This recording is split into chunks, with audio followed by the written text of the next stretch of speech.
में अभी पेशा एक्ट और पी पेशा को लेकर के बड़ा बहस छिड़ा हुआ है। कुछ जनजाति या कुछ लोग हैं वो पेशा एक्ट लागू कराना चाहते हैं और कुछ लोग हैं कि पी पेशा एक्ट लागू कराना चाहते हैं। आखिर दोनों में क्या अंतर है? देखिए, दोनों में अंतर नहीं है। वो जो पढ़ने नहीं जानेगा ना, वो प्रोविज़न ऑफ पंचायत, उसके बाद एक कॉमा लगा हुआ, तो प्रोविज़न ऑफ पंचायत ही है वो जो पी में काउंट होता है। फिर एक्सटेंशन 2 वही ई है, और आपका शेड्यूल्ड एरियाज वही आपका SA है। तो पेशा वैसे होता है, तो उसी को लोग प्रोविज़न ऑफ पंचायत को पी पढ़ते हैं, तो इसलिए पी पेशा वो हो जाता है। तो यही एक माइनर मिस्टेक है जो कि लोग नोटिस नहीं करते हैं। तो वो जब पेशा खरीदेंगे तभी पता चलेगा। अब तो मोस्टली जो लोग जो सुनते हैं वही बोल देते हैं, हम लोग उस पर बात नहीं करेंगे। अब मेन टॉपिक पे बात करते हैं कि इसका विरोध क्यों हो रहा है। देखिए, मेन बात क्या है ना, पेशा एक्ट आपका जो बेसिकली हो जाता है वो आपका कस्टम पे आधारित है, और कस्टम आजकल मोस्टली जो लोग हैं वो लोग त्यागते चले जा रहे हैं। लेकिन देखिए, उस पर मेजर इशू नहीं है। बहुत जैसे होड़ का जो समूह है, मुंडा हो संताल, इन तीनों में जो है ना कस्टम सिर्फ और सिर्फ संताल का बचा हुआ हर जगह दिखा है। जैसे अगर आप संताल पर अपना गेजेटियर देखिएगा, या तो आप ये देख सकते हैं ट्राइबल लॉ एंड जस्टिस, बहुत अच्छा बुक है। इसमें आपको कस्टम के बारे में जितना भी कुछ है सब दिया गया। संताल कस्टम है क्योंकि संताली अभी कस्टम को बचाने में बहुत ज़्यादा ही सक्षम हो पाए हैं, और मुंडा जो है उनका कस्टम धीरे धीरे फीका पड़ते जा रहा है। इसलिए इसको पढ़िएगा तो उसमें आपका कस्टम जो है वो और स्ट्रॉन्ग हो जाएगा, और आप जो अपना कस्टम है वो रिगेन कर पाएंगे और उसे लिबरेट कर पाएंगे। और बाकी जो बुक है जैसे SPT हो गया, संताल परमानेंट टेनेंसी एक्ट, तो इसके तहत भी आपका कस्टम ही दिया हुआ है जितना भी है, और कस्टम के तहत ही आप अपना ज़मीन वगैरह बचा सकते हैं। और आपका हो गया CNT एक्ट, छोटा नागपुर टेनेंसी एक्ट, ये भी कस्टम पे ही आधारित है। तो ये जो आप बुक सब देखें, उसके अलावा एक और बुक है जो हम दिखाना चाहेंगे, ये SC/ST प्रिवेंशन ऑफ एट्रोसिटीज, ये भी आपका कस्टम के आधार पर ही है। तो अब जैसे देखिए, ये सब आ गया आपका कस्टम के आधार पर। पेशा एक्ट भी दिखा देते हैं, लेकिन दिखाई देते हैं। जैसे ये है आपका झारखंड पंचायती राज अधिनियम, ये बस पेशा पे लागू नहीं, ये उससे विरुद्ध जाता है, क्योंकि ये जो है ना तो कस्टम को समाप्त कर दिया गया। कस्टम सिर्फ और सिर्फ आपको पेशा एक्ट में मिलेगा। इसमें दोनों का है, लेकिन जो पेशा है ना वो मेन ये वाला भाग का है, नीचे थोड़ा सा, तो इसका 2 भाग है इस बुक में। तो जो पेशा है वो ज़्यादा महत्व रखता है, समझे। तो पेशा एक्ट में क्या है ना, आपका वो कस्टम पे ही आधारित है। जितना जो हम पहले जो प्रीवियस बुक सिखाएं वो सब में कस्टम है, और कस्टम को ही जो समाप्त करने चाह रहे हैं वही चाहते हैं कि पेशा लागू ना हो। क्योंकि जिन पे अगर कस्टम नहीं होगा तो वो तो सिंपल सा बात है, जहाँ भी चुनाव होगा उसके अंतर्गत नहीं आएंगे, समझे। तो जो मतलब इन सभी के अंतर्गत नहीं आएंगे तो वो तो चाहेंगे ना कि समाप्त हो जाए, ताकि ज़्यादा से ज़्यादा लोग आ सके। जैसे जो कोई भी अगर OBC वगैरह पढ़ते हैं तो वो सब भी आसानी से आ सकते हैं सभी। तो यही एक चीज़ है जो कि इस सब का मतलब ये विरुद्ध काम कर रहा है। तो इसीलिए पेशा को जल्द से जल्द लागू करना चाहिए, नहीं तो जनजाति का उत्थान कभी नहीं होने पाएगा। अभी और 100-200 साल और लगेगा। आप लगातार अपने आप को बोलते हैं कि मैं जनजातीय हिंदू हूँ, तो संविधान में किस तरह का वर्णनित है और कैसे आप किस आधार पे कहते हैं? बहुत सारे लोग बोलते हैं कि जनजातीय हिंदू नहीं है। देखिए, जनजातीय हिंदू ही है, और मतलब ये हिंदू 2 प्रकार का होता है। हम पिछला 2 वीडियो में बोले थे, इस बार भी बोलना चाहिए। हिंदू 2 प्रकार का होता है, जनजातीय हिंदू और सामान्य हिंदू। तो जनजातीय हिंदू है ना, इसके लिए कानून कोई भी नहीं बना हुआ है। ये कमेंट में भी बहुत कोई बोला था, लेकिन वो लोग ना बस अपनी आंखों से देखने नहीं पाता है कि मतलब इर्द गिर्द में क्या हो रहा है। जैसे अब देखिएगा, हम बताए थे SC/ST एट्रोसिटीज एक्ट, ये भी आपका कस्टम का तहत है। अगर आप हिंदू नहीं होंगे तो आप इसके तहत केस कैसे कीजिएगा, वो भी तो सोचिए। आपके ऊपर अगर कुछ भी प्रकार का अगर एट्रोसिटी हुआ है, तभी ना आप उसी के तहत अगर आप हिंदू में पढ़ रहे हैं, तब ना वो लोग आपके साथ भेदभाव कर रहे हैं।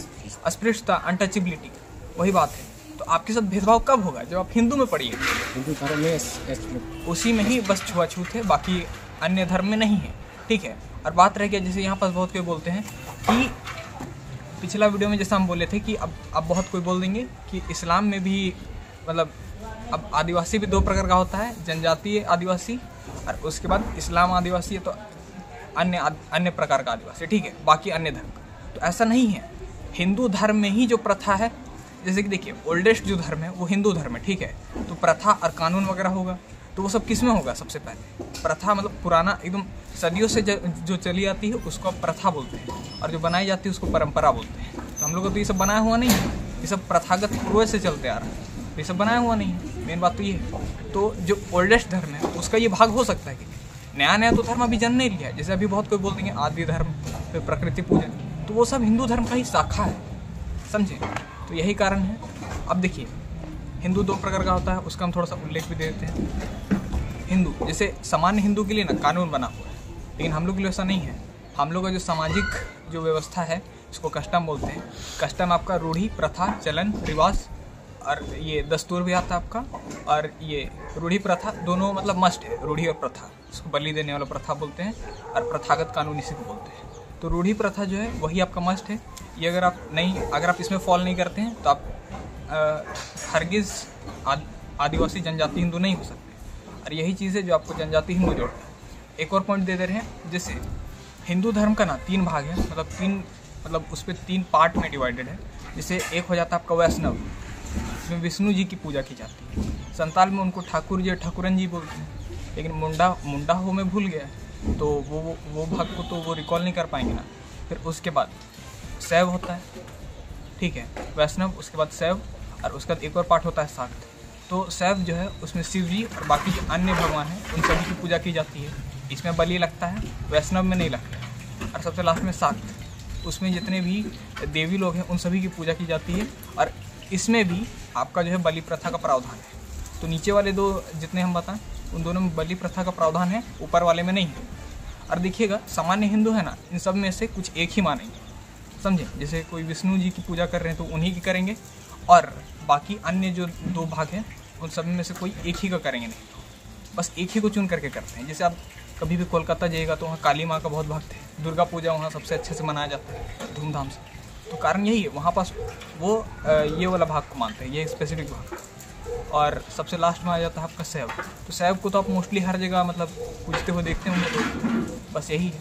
तो ये 3 भाग जो है, अब देखिए जनजाति पहला हिंदू इसलिए होगा क्योंकि ये तीनों भाग को मानता है, समझे। वैष्णव, शैव और शाक्त, ये तीनों भाग को मानने वाला व्यक्ति जो है वो हिंदू कहलाता है, जनजातीय हिंदू। अब देखिए जो लोग नहीं जान रहे हैं वो लोग अनजाने में बोल देते हैं कि हम सरना है, लेकिन देखिए सरना एक धार्मिक स्थल है। अब जैसे कि अगर आप किसी भी व्यक्ति को देखिएगा जो कि अगर हिंदू धर्म मानता है तो मंदिर धर्म थोड़ी जो होगा उसका। जैसे अभी लोग बोल रहे हैं कि सरना स्थल है, तो उसका सरना धर्म थोड़ी जो होगा, वो तो धार्मिक स्थल ना हुआ। जैसे कोई अगर क्रिश्चियनिटी में बिलीव करता है तो वो उसका गिरजा धर्म नहीं हुआ, या तो वो चर्च धर्म नहीं मानता, वो बेसिकली क्रिश्चियन धर्म मानता है। तो वैसे ही वो सरना धर्म नहीं हुआ, वो धर्म एक्चुअली में हिंदू धर्म है, लेकिन वो उससे परिचित नहीं है।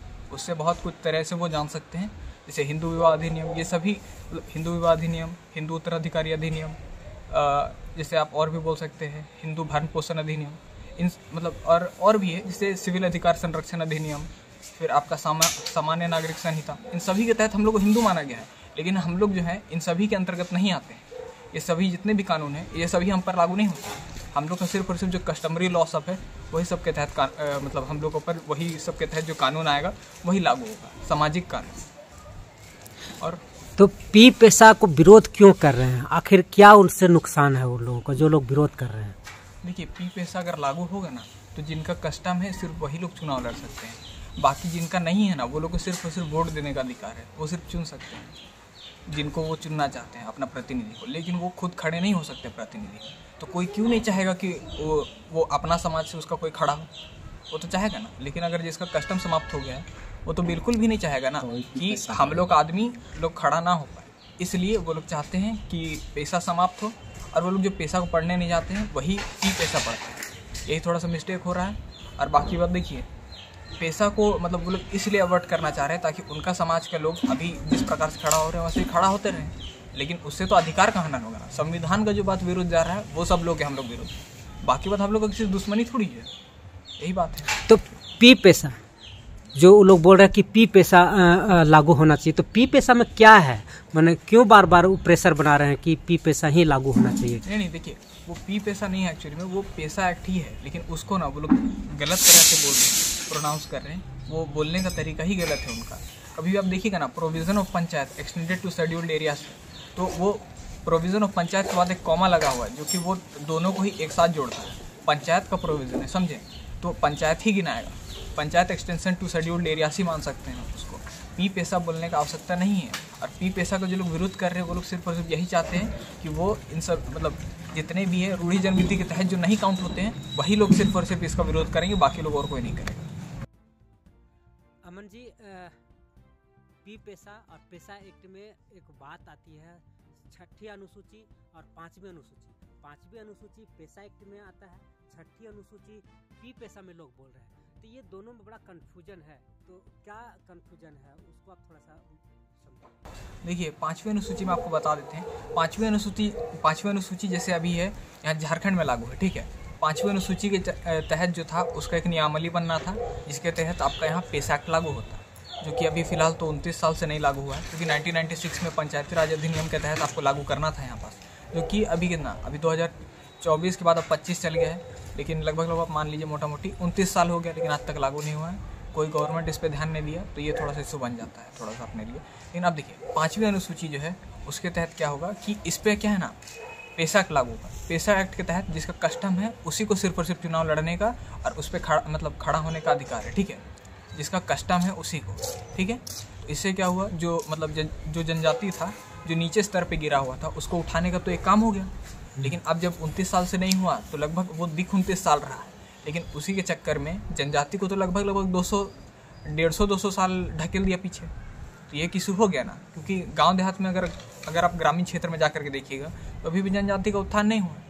इसका मतलब वहाँ पास से इशू और ज़्यादा उठ रहा है, तो उस चीज़ को सुधारने की ज़रूरत है। तो ये हो गया आपका 5th शेड्यूल में। अब आते हैं 6th शेड्यूल। तो 6th शेड्यूल में बेसिकली क्या होगा, आपका ना डिस्ट्रिक्ट काउंसिल टाइप बन जाएगा, ठीक है।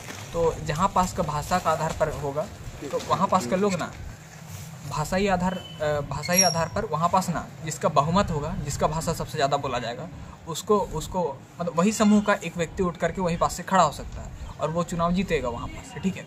लेकिन वहीं आप देखिएगा 5वीं अनुसूची, तो 5वीं अनुसूची में ना जो व्यक्ति जो कस्टम एंड यूजेज पे बिलीव करता है वही उसी के तहत वो ये कर सकता है, चुनाव लड़ सकता है। सिर्फ और सिर्फ जो कस्टम में नहीं आते हैं, कस्टम यूजेज जिनका नहीं है, वो खड़े नहीं हो सकते, लेकिन उनको वोट देने का मतलब पूर्ण रूप से अधिकार है, ठीक है। और 6th शेड्यूल में क्या होगा आपका कि उसमें सबको को वोट देने का अधिकार रहेगा, लेकिन खड़ा सिर्फ वही होगा, चाहे उसका कस्टम यूजेज हो चाहे ना हो। तो जिसका कस्टम है उसका उत्थान करना है, ये मेरा मांग है सब कुछ।